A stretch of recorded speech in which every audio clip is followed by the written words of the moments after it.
So we know from the research that how we respond is our own. That's on us, isn't it? How the other person responds, you don't have any say on that. Whether they're angry or understanding or crying or going in themselves, they can't speak, whatever. But you have ownership of how you respond. And research says that if you can pause for a moment, do I feel too unwell to get up?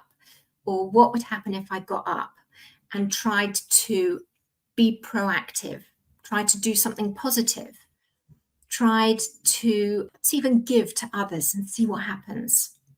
So even eating a bit of breakfast was a win for me. Yeah, getting it? I went for a very short swim. Win. I'm recording this podcast, which is my passion. Win. I spoke to a friend. Win.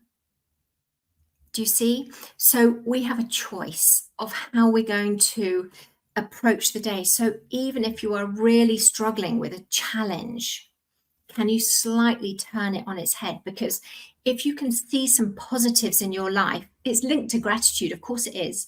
If you can be grateful for some things, or if you can achieve something even tiny and recognize it, internalize it and say, yes, I did it, even if it's small, it's going to help how you feel about your situation. It's going to give you strength to approach things differently. Let's go back to this Senko, her situation of people being really frustrated and letting their frustration out at her. How does she respond to that?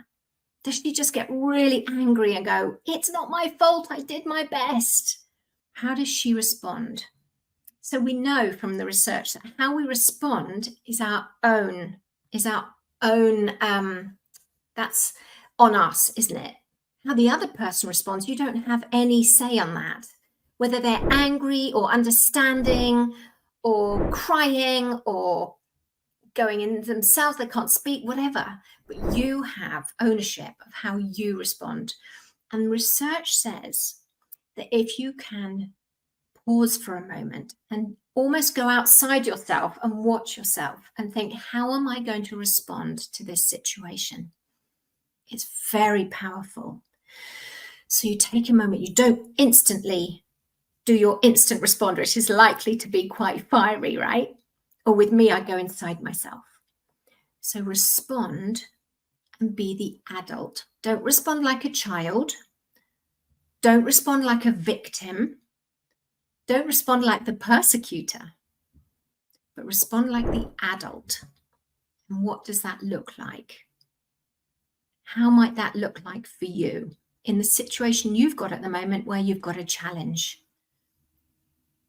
Can you think about how that might be?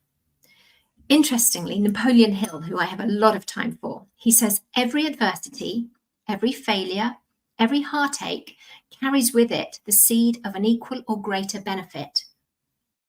So if you think about your failures, your adversities, and your heartaches, can you see them as an opportunity to grow?